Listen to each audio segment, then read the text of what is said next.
Tingin niyo po ba magiging fair si Senator Bato doon po sa magiging pagdinig ng Senado, lalo na siya mismo po yung nadidiin sa issue ng war on drugs? Hindi. Paano niyo pa nasabi, sir? I would think that he would be more biased than actually balanced in that hearing. No? Senator Ronald Bato de la Rosa says the Senate will launch its own investigation into the war on drugs and will invite former President Rodrigo Duterte as resource person. At naniniwala siya mas malaki po yung possibility na dumalo si former President sa ilo-launch nilang Senate investigation. Or comment on this po. Very good. In fact, sabi ng Bible, 2 is better than 1. Oo. Pero may partner na kami sa Senado when it comes to investigation. How about yung possibility na humarap mismo si former President sa kanila and yet dito sa atin po sa Quadcom? It seems like, yun po, although nagbigay na po ng statement si former President na willing siya na umatin, pero mas malaki yung possibility sa Senate siya humarap. Well, it might be. It's up to him actually. Although he in-indicate na niya na haharap siya if he's invited. No? So, sa amin, okay na okay yun eh. Hopefully, he will come and clear the air and say what he would like to say. You mentioned earlier, Kong, na next hearing, EJK ulit yung topic. Are we not going to formally invite the former president to finally face the Quadcom amidst these allegations po against the war on drugs? We will still talk about if we are going to have the EJK or the POGO or the drugs about it. But definitely, we're going to invite the president. I do not know when, no? Sa akin, if we're going to invite the former president, hindi muna namin iimbitahin ng maraming mga iniimbita namin, no? So that he could be able to freely say his piece. Mahirap naman kung napakaraming iimbitahan namin and then maghihintay siya na matagal. We do not want that to happen. Sorry, sir. Pero hindi ho ba maaapektuhan yung pong inyong investigation na ginagawa kung sa Senate siya unang humarap dahil naka-8 public hearing na po yung Quadcom and palagi pong nadadrag yung pong si former President Duterte? Hindi naman siguro sapagkat malalaman naman namin kung ano nga sabihin niya sa Senado. Eh. Whatever he will say, no, babantayan namin maigi yan. Eh. Yes. Sorry. Good morning po. Janes Kapante, GMA News Online. I asked Secretary Panelo yesterday about po yung plano ng Quadcom to investigate the possible use of Intel fund to fund the reward system Yes. in killing drug suspects. Ang sabi niya, one cannot launch a successful war on drugs without effective legal strategy, which necessarily will involve funding from the government. Police operations must be sufficiently financed for effective enforcement of the laws against drug trafficking. But he did not mention flat out na we did not use the Intel Fund. Wala siyang ganong statement na categorical. Do you think, how do you find that statement? Is that statement, lack of categorical statement, just confirms what the others have testified po sa Quadcom? Yeah, I respect his own legal opinion on that. No? Marami naman siguro mga legal opinions ng iba't ibang abogado. No? That is own legal opinion. So, sir, confirmation kaya yun na nagamit ngayon, sir. He did not ang haba ng statement niya, but he did not mention about anything. Hindi namin ginamit yan.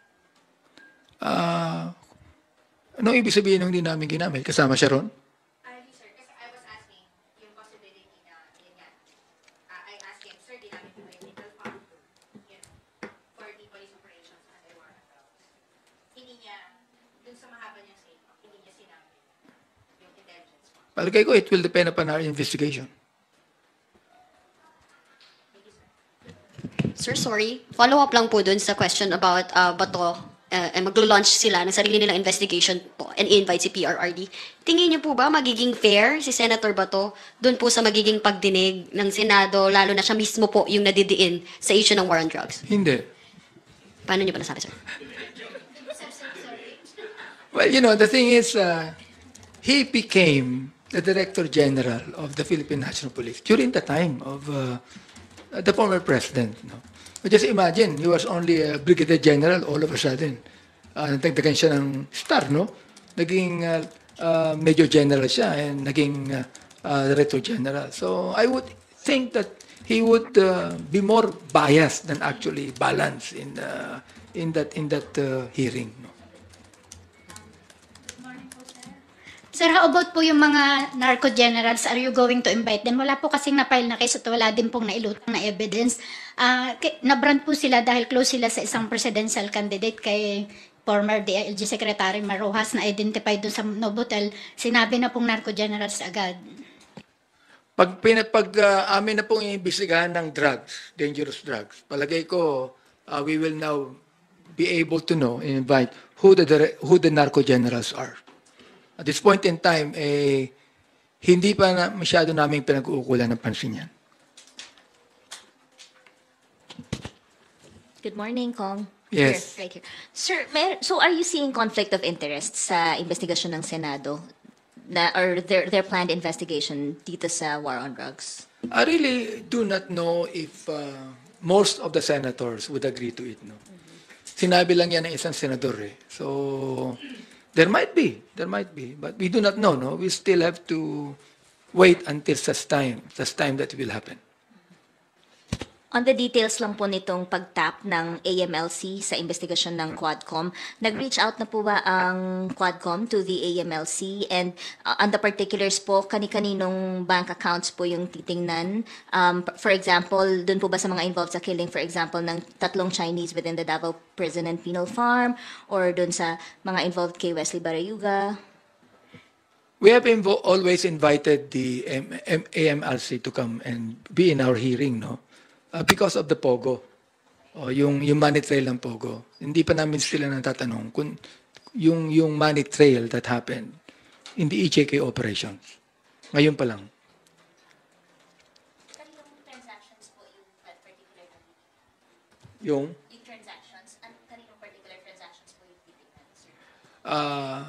on the basis of the revelation of Colonel Garma.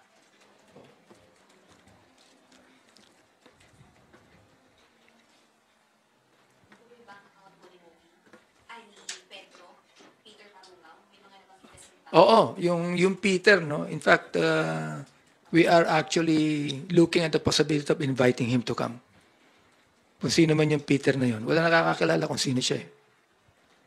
Pero papatinan po yung kanyang bank account sa account. Yes, because siya yata yung humahawak ng bangko. I don't actually know about it.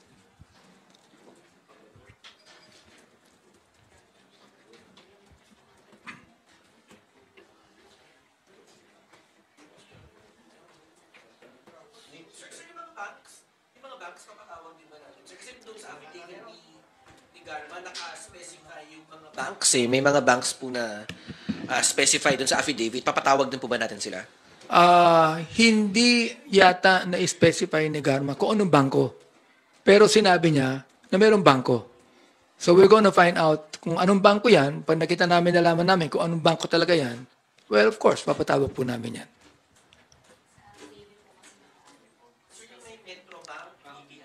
Kung naka-specify yan, we will call on them. Definitely. You don't see naman na magiging hurdle yung bank secrecy law, wala naman. Hindi naman siguro. I mean, I think the AMLA would know about it. I think that the bank will be honest about the transactions.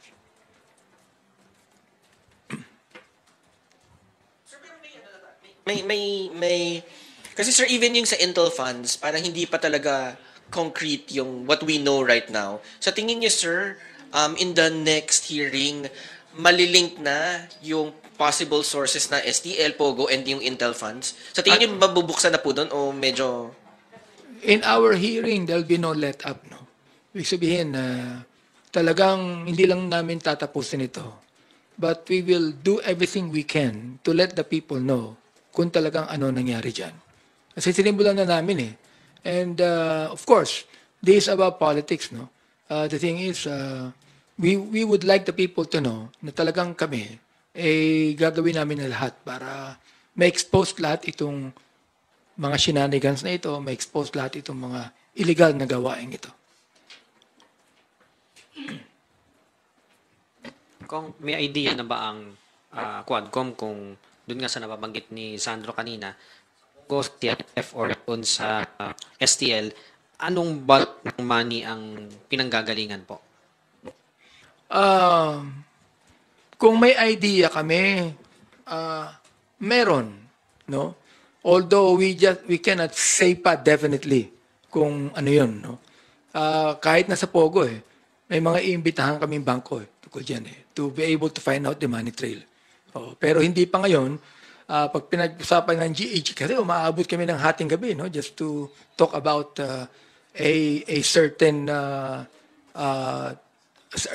topic, no. So tingnan natin kung halimbawa masasabi ko sa Quadcom na okay, sa ating next hearing pag-usapan natin ng HJK and then Pogo. Pero kung when it comes dun sa reward system, ano kaya ang nagagamit na pera doon? Intelligence Fund, Pogo Money, STL? Sinabi ko na possibility na lahat nagagamit dyan Oo. STL, Pogo Fund, nagagamit din dyan Kasi pag operational expenses yan, pwede mo gamitin yung confidential fund yan Oo. Nakalagat talaga dyan. Just would like to find out, magkano ba ang nagamit yan? Saan ginamit yan? Sir, may amount tayo. Meron tayong estimate kung magkano lang. Wala pa wala pa kaming estimate kung magkano. Ang inaano namin ganito Kasi sinabi ni Garma, tiered yan 3 level yan Ano? So, pag sinasabi namin, ilan ba ang pinatay? Ilan ba ang pinatay? For example, like, merong pinatay na mayor, merong pinatay na abot ng I do not know pero malaki.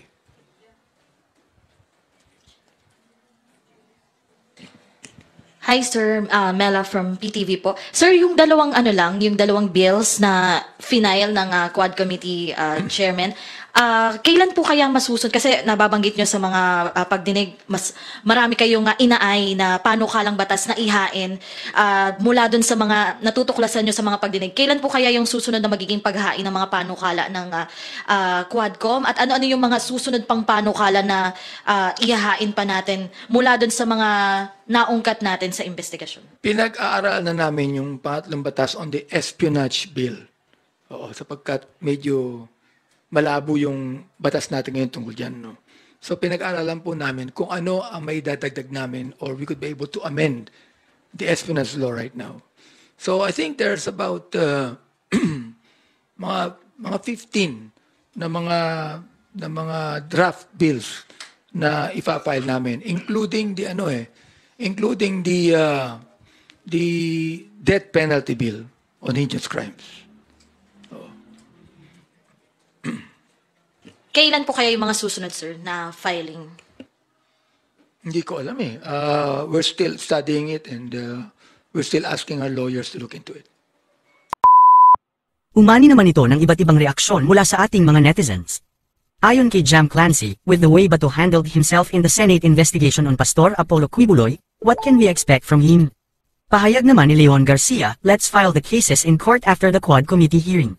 Let the courts decide. At ito naman ang saloobin mula sa ating kababayan na si Antonio Rosario, maganda yan para fair games ang paglilinis sa lower and higher house. Gaya ni Abante, dapat imbestigahan ang mamahaling sasakyan at relo. Bakit sa sahod nito nakaka-afford siya na bumili ng 18 million bulletproof car at milyones na relo? Mga kababayan, feel free to comment below para maglabas ng saloobin sa balitang ito.